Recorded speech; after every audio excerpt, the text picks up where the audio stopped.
2026 வருஷம் ஏப்ரல் மாதம் 1ஆம் தேதி பங்குனி மாதம் 18ஆம் நாள் பங்குனி உத்திரம் வருதுங்க.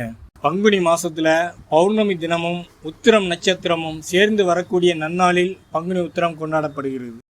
பங்குனி உத்திரம் அன்னைக்கு அதிகாலையில் எந்திரிச்சு குளிச்சுட்டு வீட்டில் விளக்கேற்றி முருகப்பெருமானை வணங்கி வழிபாடு செய்யுங்க.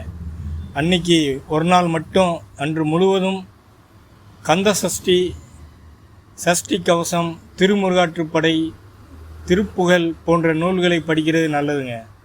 அப்படி படிக்க முடியாதவர்கள் ஓம் சரவணபவ என்னும் மந்திரத்தை நாள் முழுக்க உச்சரிங்க. அன்றைக்கி ஒரு நாள் மட்டும் ஒருவேளை மட்டும் உணவு சாப்பிட்டு விரதம் இருங்க. பங்குனி உத்திரம் அன்னைக்கு முருகப்பெருமானோட 6 படை வீடுகளிலும் பக்தர்கள் காவடி பால்குடம் எடுத்து நேர்த்திக்கடன் நிறைவேற்றுவாங்க. திருமண தடைகள் நீங்கி நல்ல வாழ்க்கை துணை அமையும்.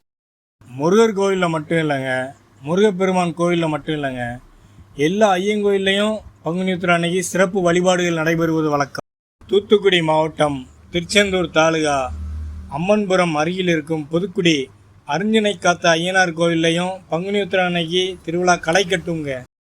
பங்குனி உத்திரம் அன்னைக்கு சொத்துக்கள் வாங்கலாம், வீடு கிரகப்பிரவேசம் செய்யலாம், திருமணம் போன்ற சுப நிகழ்ச்சிகள் நடத்தலாம்.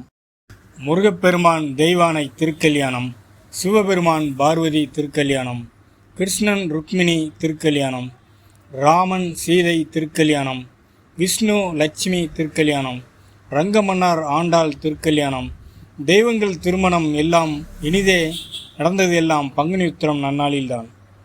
பங்குனி உத்திரம் அன்று கல்யாண விரதம் இருந்து முருகப்பெருமான் வழிபாடு செய்வோம். திருமண தடையில் நீங்கி நல்ல வாழ்க்கை துணை அமையும். வாழ்க வளமுடன், வளர்க நலமுடன். நன்றி நண்பர்களே.